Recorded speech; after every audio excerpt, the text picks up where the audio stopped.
बिस्मिल्लाहिर्रहमानिर्रहीम अस्सलामुअलैकुम। Welcome back to my channel. तो कैसे हैं जी आप सब लोग। मैं उम्मीद करती हूँ कि सब खैरियत से होंगे। तो आज मैं आपके साथ खीर की ऐसी मज़ेदार सी रेसिपी शेयर करूँगी। आप एक दफ़ा इसको बनाएंगे तो आपका बार बार दिल करेगा कि आप बिल्कुल इसी तरीके से बनाएं। तो बिना टाइम वेस्ट किए वीडियो शुरू करते हैं। लेकिन वीडियो शुरू करने से पहले यहाँ पर आपसे एक छोटी सी रिक्वेस्ट है कि चैनल पे न्यू है तो प्लीज़ चैनल को जल्दी से सब्सक्राइब कर दें और बेल आइकॉन को प्रेस कर दें ताकि मेरी डेली की वीडियो आप तक पहुँच सके। आपको मेरे चैनल पर हर किस्म की वीडियो मिलेगी तो प्लीज़ मेरे चैनल का विज़िट जो है वो ज़रूर कीजिए।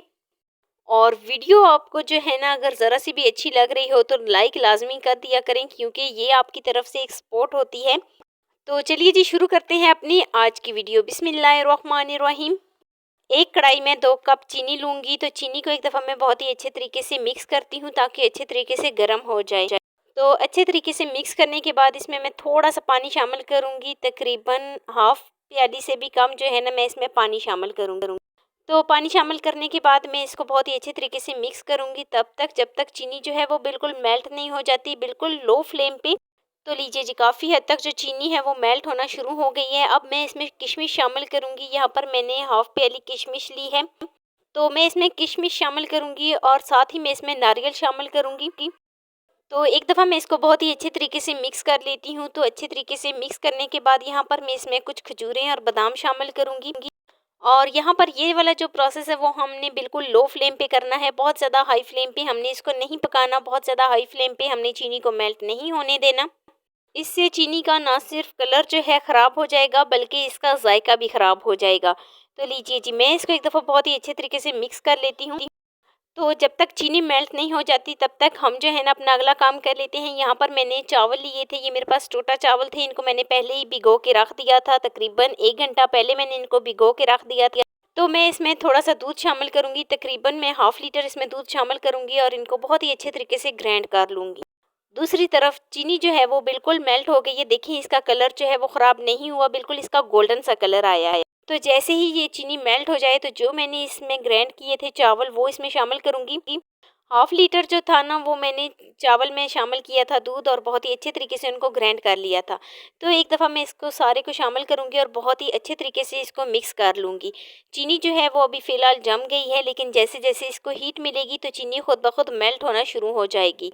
तो ये कुछ इस तरीके से इसका बैटर जो है वो तैयार हो जाएगा। यहाँ पर मैंने इसको बहुत ही अच्छे तरीके से मिक्स कर लिया है। अब मैं इसमें दूध शामिल करूँगी। 1 लीटर यहाँ पर मैंने दूध लिया है। तो 1 लीटर में इसमें दूध शामिल करूँगी और बहुत ही अच्छे तरीके से इसको मिक्स कर लूँगी। थोड़ा-सा हम इसमें पानी शामिल करेंगे ताकि जो है ना हमारी जो खीर है वो बहुत ही अच्छे तरीके से गाढ़ी हो जाए। तो 1 ग्लास में इसमें पानी शामिल कर दूँगी जो कि मैंने स्किप कर दी थी, वो मैंने वीडियो नहीं बनाई थी तो इसीलिए वो मुझसे स्किप हो गई थी। और कवर कर दूँगी तकरीबन 10 से 15 मिनट के लिए ताकि बिल्कुल लो फ्लेम पे ताकि जो खीर है वो बहुत ही अच्छे तरीके से पक जाए। जो मैंने इसमें चावल शामिल किए थे उनका कच्चापन भी जो है ना वो दूर हो जाए। तो लीजिए जी यहाँ पर मैं फ्लेम को कर देती हूँ ऑफ और यहाँ पर मैंने कुछ बादाम की कटिंग कर ली थी तो मैं इसके ऊपर कुछ बादाम शामिल करूँगी।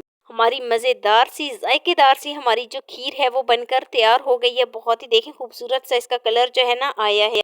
तो बादाम शामिल करने के बाद मैं इसको ठंडा होने के लिए छोड़ देती हूँ ताकि मज़ेदार सी हमारी खीर जो है वो जब हम सर्व करें तो हमारी तारीफ़ हो। तो अगर आप मेरे तरीके से बनाएं तो आपकी पहली दफ़ा ही परफेक्ट तरीके से खीर जो है ना तैयार होगी। जब मैंने भी इसको पहली दफ़ा बनाया था तो सबने तारीफ़ की थी, बहुत ही अच्छी लगी थी सबको। तो लीजिए जी ये है जी इसकी फाइनल लुक। तो देखें जी एक दफ़ा मैं आपको करीब से चेक कराती हूँ कितनी गाढ़ी हमारी खीर जो है वो तैयार हुई है।